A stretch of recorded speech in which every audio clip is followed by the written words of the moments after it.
If you have said to yourself, I should write that, or if someone has said to you, you should write that, then I'm talking to you because you need to write. And that's why you're tuned in to yWrite.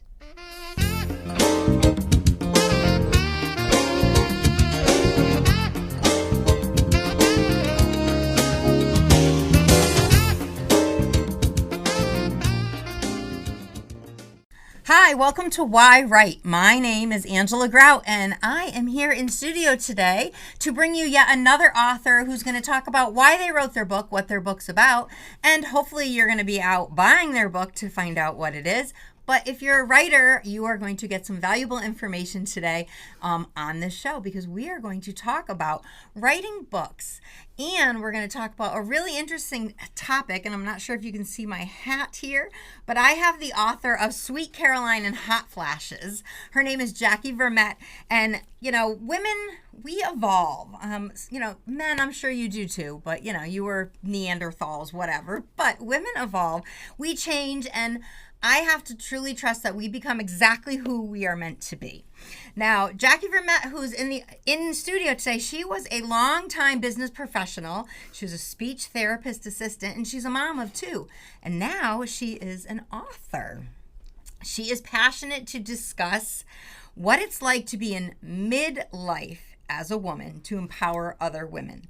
And her book, Sweet Caroline and Hot Flashes, obviously is going to be about menopause. So this is going to be a very funny show. Her book is Humorous, and it's a heartfelt memoir, which she wrote about the chaos, the comedy, and the vulnerability of the midlife change that women go through. So I want to really just give a warm welcome, and I say warm because the studio is warm. And we are in menopause. I want to welcome Jackie Vermette to the show. Thank you. Thank Appreciate you that. so much. Thank you. So, you know, we have to talk about like how we evolve as women. We do. Thank you for the hat. You're welcome. I'm wearing it on the show here, the Looks Sweet very Caroline good on and you. Hot Flashes. And I did have to put on, you know, my bifocals here to read the bottom, which says, still hot, just in flashes. Yes, ma'am. And that is the truth about menopause. Yes. The internal heat that we produce now. It's no joke. And you've produced some pretty major heat on the page here. I mean, women everywhere are loving the book. It's, you know, it's a great book, which I have to say as a writer, I love the size. Yes, thank you. I love the double spacing and the font. Yes, and it's an easy, fast read. Yes. Easy and fast. Yes. And very relatable if you are in this part of life. Yeah, I mean, humorous memoir of midlife. Mm-hmm. I'm assuming that you started writing this book when you hit around midlife. I did. Or did you start this as a teen? I did not. You know, and I never planned to write a book. You didn't dream about being an author? I 100% did not. That was not in my cards as far as I thought, you know, because I didn't feel like I was a good writer. And here we go, menopause. She kicks right in, right when I go to say something. And that is true. It is all of a sudden we get like a blank page in our head, and we're like, what are we doing? Gone. And writers can appreciate this because when you're writing and you're facing the blank page and you want to like start typing, and all of a sudden you're like, wait, I've been thinking about this story for days and days and days and days, and now I'm sitting here in front of the computer or in front of a page with a pen in my hand, and I don't know what to write. And it's gone. So I think I was talking about how I started writing because me and all my friends were all in this stage of life, right? So we're all going through this and we're talking about things, but there's not really any information about it. And if you would, so I have a pretty big group of friends, and if we would go on girls' weekends, you know, we'd be talking about hot flashes and the anxiety and the night sweats and all the things, the hip pain.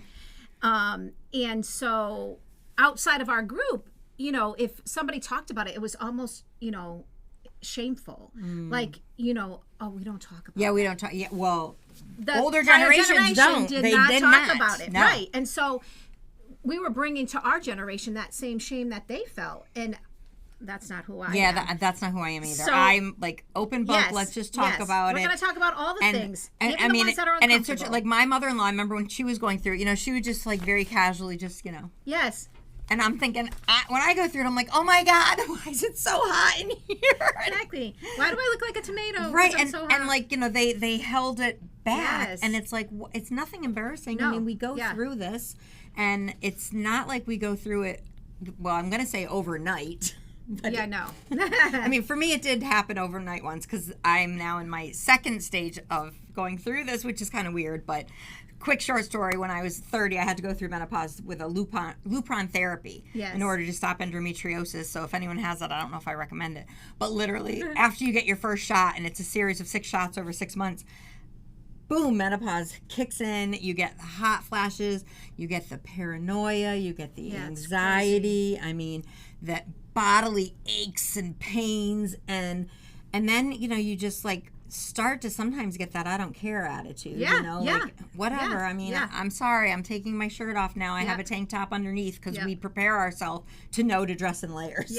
No, and I think that too is when you get to this stage of life, there's, first of all, you've experienced so much in life that this we do not care attitude, it is what it is. Like, you really do get there. You really just don't care about the little things anymore. It just doesn't matter, because you've seen all the things that life has thrown at you, and something as little as someone annoying you or whatever the I was like, as little as menopause? No. No. Menopause is huge. Yes. But it's the things behind menopause. So what made you decide to start actually writing a book? And like, when you like you said, you're getting together with your girlfriend, you're all talking. Did you come up with like an outline of the different topics you want to talk about, or you just sat and... So so as we're talking about this, I'm thinking to myself, when we were teenagers, we had Judy Blume, Are You There, God? It's Me, Margaret. You know what I mean? And everybody read that book, and probably multiple times. I'm like, people love that book, right? And so why don't we have something like that now? So then initially I was like, oh, okay, I'm going to entertain this. Like, I'm going to entertain writing stuff, right? So I started to write, and I was going to make up a story, right? So I'm making up a story about a girl, but I couldn't just make up the story, because I was putting all of my own experiences. Well, of course, we write what we know. Right. So I'd start to write, and then I'm like, okay, something that happened to me, and then I try to make up something to add to it. And I'm just like, I can't do that, because I can only speak from what I know. Yep. And so I would write about like one part of menopause, and I'd put that down. And then I'd write about another symptom and put that down. And then sometimes I would talk into my phone and put that down. And so I just had pieces of things all over the place. You know what I mean? And then I started to write also not just about menopause, but about midlife. I have grown children, 21 and 22. Yeah. So that, and I've been married to my husband for 28 years. So there's that piece of it. It's a whole life. It is a whole life.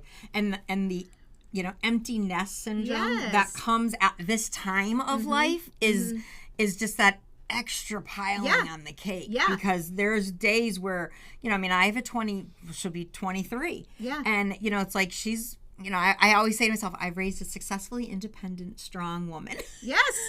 That's huge. But she doesn't come home. You know what I mean? Like, she doesn't live in the house anymore. And we don't have that family dinner at night. Yeah, that's hard. And it's that empty nest where it's like, and toss in the bipolar mood changes that come with midlife. It's like, oh my God, I just want to cry, and it's like, why?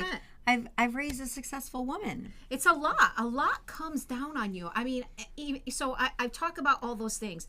At one point I talk about, I'm in JCPenney. I walk into JCPenney. Now, first of all, JCPenney been around for a million years, and I was in Hadley, so I'm in the store. I walk into the store. All of a sudden, I just start crying because I used to go shopping every weekend with my grandmother, and we would always go to JCPenney, and we would always go to Friendly's after for lunch. And walking into that store and just having that memory come back at me was like the biggest gut punch. I'm literally just standing next to the clothes bawling. Yeah. I'm like, what is happening, first of all? It's the emotional flood that shows up, and... then you go to the doctor like, okay, I need some anxiety medication. And, yes, there is medication to help control those things, but it really is about your body changing. Yeah, 100%. And so I just tried to put all of those things in there. And it's funny because last week at my book signing, a woman came up to me and she was like, I just want you to know the part that hit me the most was that she too used to go with her grandmother and shop and then go to lunch every Saturday. And I don't know if her grandmother has passed or not, but she's a writer too. So it's funny. It's just funny. The little things in there that hit people. Well, and it's when you do write a book, you meet people who the story obviously resonates with, and then you actually start meeting new writers. Other writers are like, oh yeah, I wrote a book too, and and I'm like, wait, you're an author? Like, tell me about your book. I know. This is great. Yeah, it's crazy. So how long did it take you to write this? So I'm gonna say it took me probably like 3 to 4 months. Okay. Just. Again, I was just writing things down. Yeah. There was no rhyme or reason for it. And after I had thought I finished it, I go back, I'm like, oh my God, I already talked about that. I got to take that out. I already talked about that. I would talk about the same thing a couple times in a couple different areas. So to go back through and try and weed out all the stuff you already talked about. And so it's not.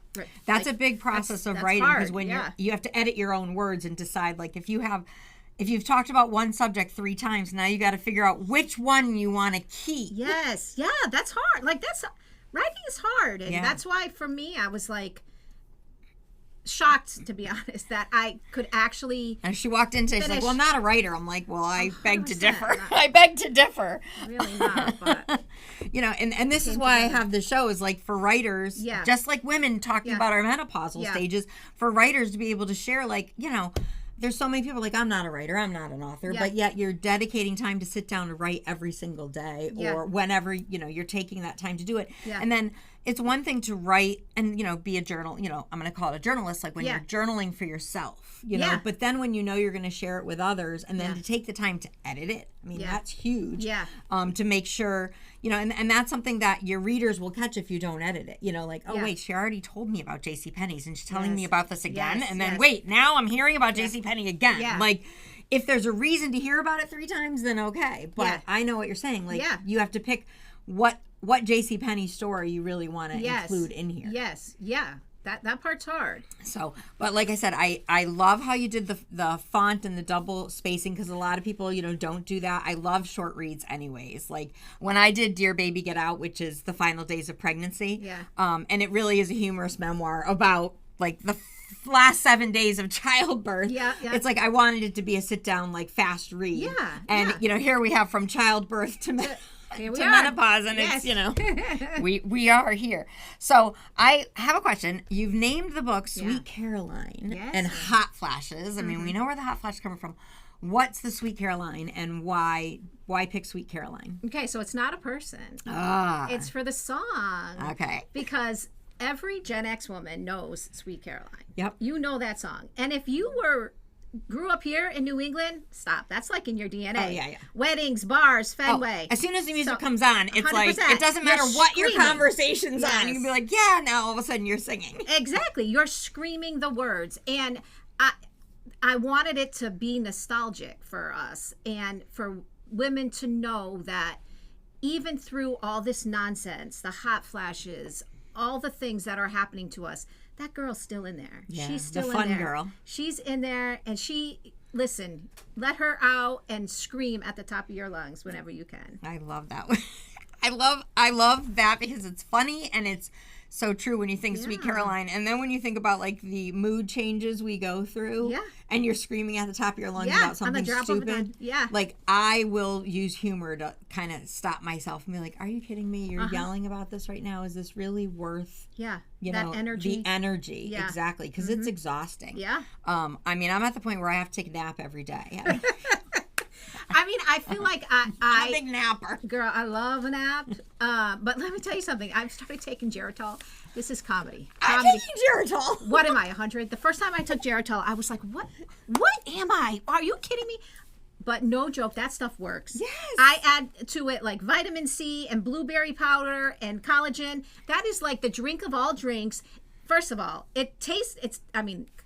Geritol by itself is disgusting, but all of it together. Well, I do a pill, so. Oh, I take the liquid. You do, girl. It's gross, but it's really good, and it really does give me the energy because I would literally get up from waking up in the morning, I'd be up an hour and I'd literally be like, my God, what is wrong? Yes, like, what?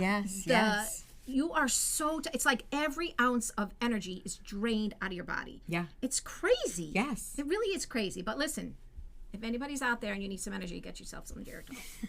I need Geritol to sponsor this show. Listen, Geritol should sponsor my book. Let's go. And it's just weird how like all the things we hear that sound like ancient. I mean, they're all. Listen, when I saw somebody say that they took Geritol, I'm like, that no. And then she's saying it works. I go, okay, let me give this a try. And I made a TikTok about it because I was like, am I 100? I'm taking Geritol, but it's legit. It works. So let's segue to the like TikTok station because not every author, but a lot of authors who come on, like they'll write a book and it sometimes manifests into something else. Whether someone's going to have a podcast or someone's going to create a movie out of their book or a show out of their book, or TikTok. Yeah. You have a TikTok page that's called Sweet Carolina Hot Flashes, and you have the Menopausal Fairy. Yes. How did the Menopausal Fairy come to be? So on the TikTok channel, I like to just talk. I do all kinds of things, but the Menopausal Fairy came because she's legit. She just shows up, and all of a sudden she smacks you, and you're like in an inferno, right? And so, you got to laugh. You have to laugh because what's the option? What are you going to cry? Yeah. I'm not going to cry. Well, I'm going to laugh. Some days. Some days you cry, but you don't sit there. You get up from that. And so, I created the Menopausal Fairy, and she just comes and she does things. And I've only had 2 episodes of the Menopausal Fairy. I have a whole, list of things I can do with her, but she showed up twice. Yeah, so she's evolving, and it's like there was another TikTok or something where they were bringing on Aunt Flo, to the teenagers. Aunt Flo has arrived. Yes. And it's like now all of a sudden, Aunt Flo's, great grandmother shows up as the Menopausal Fairy. She is, yeah. So it's just neat to see how things like that transpire. Yeah. So one of the big things I wanted to talk to you about as a writer is, and this is one of the things that I found when I started to hear about you, is the way that you're marketing your book. Yeah. I mean, it's really like there's something to be said about the network of friends that you have and word of mouth. Yeah. I mean, you can hire a PR agent, you can, do all these things, but when you have someone endorsing your book that endorses the book for someone else and, and it keeps going. Talk about how you started marketing your book and the book clubs that you were, I want to say, hosting or invited to. Okay, so obviously, if I never thought I was a writer, I had no idea how to market a book. Like I literally am winging it. Okay, so my aunt is a writer, and so she was the one that told me to, put it on Amazon. And so that's what I did. And obviously, when I first released it, I'm on Facebook and I released it to all my friends, right? And so, well, your friends buy it, they start reading it, and they start sharing and sharing and sharing. And so that's, basically like how I got myself out there as far as the book goes. Now, I just got put into the bookstore in West Springfield, a new chapter. That's my first bookstore. Yeah. And that's pretty cool. And it's a very new bookstore in our area, which is nice to see small bookstores opening up again. And it's so cute. And it's so the cutest little store. Scott's doing a great job with that. He's bringing in new bestsellers, but he is kind of showcasing, I think, like one local author or one or two like each week or each month or something like that. Yep. And I mean, it's great because we're all so used to the Barnes and Noble, which is really the only big bookstore you can go to. Right. And then you're online. Right. And, to hold a book, to walk in and see the book. Yeah. Is great. Yeah. So, you were there and you did a book signing at his place. I did. But, like, I've seen, so many different posts on social media where, you're getting together with all these women, having a book talk, people have read the book. I mean, it's great. They're all smiling with the book. Yeah. And then, if you're inviting, 8, 10, 20 friends and they're all doing this, and then those 8, 20 friends all share with another 2 to 20 friends, that is a great way of marketing. It is, absolutely it is. And I don't know, I didn't even look, I mean, I think I did look into Barnes and Nobles at one point. I don't know how to do all that stuff. I'm literally just like, so here we are. I mean, I found that, the whole statement of like, when the student's ready, the teacher appears. Okay, yeah. Because it's like sometimes, you start to do things, or you start to want to get things done before you're ready. Yeah. And, like doing the small bookstores. And then, Barnes & Noble, they do some local events where they'll invite local authors to come in. Yes. And, they'll take like the first 10 or something like that. Yeah. So it's just a matter of like walking in. And I remember my first time walking into Barnes & Noble, like, heart beating in my throat, like, what, oh my God, am I really an author? And I'm really going to approach them and say, hey, would you carry my book in your store, or can I have a book signing? Or and some of the managers are very young. So I have a book. How do I get it in the store? And then they reach out to the district manager and say, oh, well, we're going to have an event. Leave your name and number, and we'll get in touch with you. And it's like, it's just, you got to market yourself. No, for sure. And that's really hard. So with that said, going into the bookstores, obviously, you have a great cover. Thank you. You designed it? Yeah. And who created this? How did you get this cover? Because this is the first thing someone's going to see when they walk in that bookstore and stuff. Girl, I sent that right to AI. You did? Yeah, I did. I love it. Yep. So, you got the nice satiny pajamas. Mm-hmm. But that's all me. You know what I mean? Like, that's me all day. Like, pajamas are my jam, especially the satin ones. 80s. I'm an 80s girl. Sunglasses. You know what I mean? And the beach on the back is the beach. I love the beach. That is your girlfriend. And and this definitely can be a beach read. 100%. So fast. Beach read, a bath read, a bed read. There's a lot of B's. Yes. It's really an easy read. Yeah. Yeah. And so how did you determine how to price your book? My aunt, actually, because she's a writer. She's written multiple books. It was funny because I never told anybody about the book. I never let anybody read the book. Wait, so when you were writing this, your girlfriend didn't know you were writing it? Nobody knew. Oh, nobody. I thought you were. I didn't even really know for sure if I was writing a book. Gotcha. You know what I mean? So I never told anybody, not even my husband. So when I thought I was done, I sent it to my aunt. And she was a professor. She's all the things. And so she read the book and she was like, yeah, it's good. I was like, really? It's good?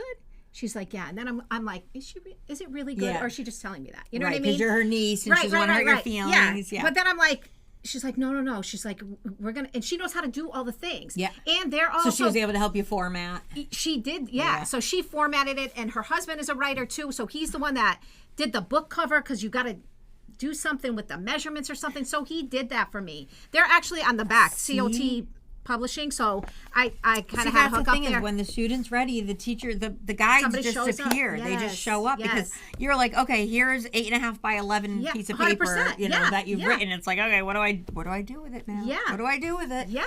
And so she reformatted the whole thing. And then she's like showing me how to do it. And then, oh my God, you don't even know how many times we had to redo this because something happened in it was a nightmare. Anyway, it ended up working out. And so then I publish it, right? Still don't tell anybody. Then when the author copy comes, I give it to my husband to read. Now I'm freaking out, right? Because I'm like, oh my God, what is he going to say? So I leave and he's at home reading it, and I come back and he's not done, and then he finally finishes it, and I go, so then he comes to me and I'm like, okay, well, how was it? He's like, it was really good. I might cry thinking about it. And I might cry too. I know. And I was like, no, but just be honest. Tell me really, because this is out to the world now. You know what I mean? Like, I need to know for real. This is giving birth. Yeah, exactly. And he's like, no, it's good. It's good. And then when my friends read it, you never really know if it's really good, at least for me, until somebody you have no idea. Yeah. Know nothing about. They don't know you from a hole in the wall. They read it, and they're like, oh my God, I loved it. Thank you for writing what we're all feeling. Yes. And I was like, really? like really? Is that for real? Like, even now, I'm like, really? Like, I don't know. It's like I said, I never really thought I was a writer. You had this secret pregnancy going on. I did, yes. And then you secretly gave birth that your husband didn't even know you were birthing. Yeah. That's so cool. That's so cool. It was crazy. I mean, crazy and so scary. Like, it's really so scary. When I did Angel's Journey, I mean, I can relate to this. I didn't tell anyone I was writing it. So it's scary. And I mean, we're going back 20 years, but I didn't. And then before I published it, like I slowly handed a few chapters to a friend, and I was like, "Do you think I sound crazy?" Yeah. Does this sound crazy? I mean, that's a book about like life after death. Yeah, so it's like, I need that book. Oh my God, do you think that Love it. people are going to think I'm a medium, or people are going to think I'm psychotic? Like, what is going on? And and she was like, no. And I mean, I sat on that book for 8 years. Wow. Before I did anything, and I did share it with a few friends, and they were finally like, when are you going to publish it? And I'm like, I don't know if I want that in the world. Like, I stop! don't know. I need to read that book. I don't know. Like, And then I started doing some editing with it, realizing you have to change names. Because. Oh right. Okay. Even though some of it's a memoir, but like you can't really use real names. Well, I was young and dumb. Like my mother's name is Joan, and I changed her name to Joanna. Oh, nobody's gonna know. No one's gonna know. No one's gonna know. No one. And I was a florist for 33 years. Oh, okay. And the florist name is Cora. Hilarious. But that Cora means from the heart, and that is like one of my pen names. I've always said I'm going to write The Adventures of Cora Wang. I love it. Which will be with the Menopausal Fairy for sure. Let's go. So where can people find your book? Where can they get information about you if they wanted to have you at one of their book club meetings or have you to do a book signing? Where can they get this? So the book is on Amazon in paperback and on Kindle, and I'm available on socials, on TikTok, all under Sweet Caroline and Hot Flashes. I also have an author page on Facebook, Jackie Vermette, author. LinkedIn, I'm on as my regular name, Jackie Vermette, author.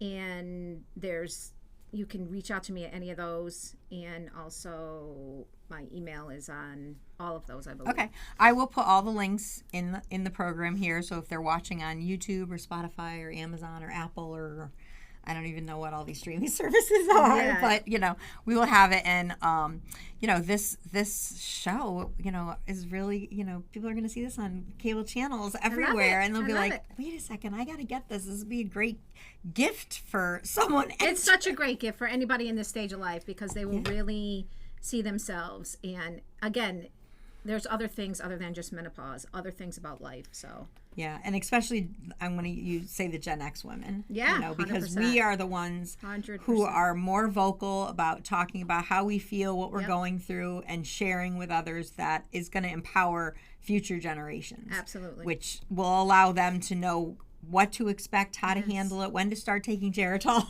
There's no shame in this. No shame, ladies. If you are lucky enough to get here, embrace it. Yes, 100% embrace it. Well, thank you so much for coming on the show. Thank you for the hat. You're so welcome. I love the colors and everything. Still hot, girl. Still hot, just in flashes. So thank you so much. And I will put all the links. And I also want to thank you, the listening audience to yWrite, that you've tuned in every week, or maybe you're watching this on the streaming networks and you're just binge watching episode after episode. Thank you. Like, follow, comment, share with your friends. And, if you've read any of the books of any of the authors that have been on our show, like, Jackie and I were just talking about, put something out on social media to help promote them and write a review, because good reviews and friends who help friends definitely is the way that books get word of mouth out there, and you can help an author, because we're pouring our heart and soul in between the bindings of a book, and for entertainment and for education too. So this is the part of the program where I give you a writing prompt, and today we're going to take a prompt of trying to figure out what kind of book you're writing. And when I say kind, I want to talk about what size book you're writing. I want you to do a little visualization, and I want you to picture in your hand your finished book. What does it feel like to you? Is there a glossy cover? Is it white pages inside? Is it cream pages inside? How big is it? Hardcover? How big does that book feel? And just write down some descriptions of it. It can be the color, it can be the feel, any of that, because as you're writing a book, this is something that, you just want to start the process of planting the seed on the paper and just visualizing what your final project looks like. And I'm calling it a project because that's what it is right now. It's a project, it's your baby. You have a story to tell. What goes inside is your heart and soul. But what is it going to look like on the outside? Just start writing down a few ideas of what you see It may change, but you know what? At least you've got something started. So thank you so much for tuning into yWrite, and I will see you next time. See ya.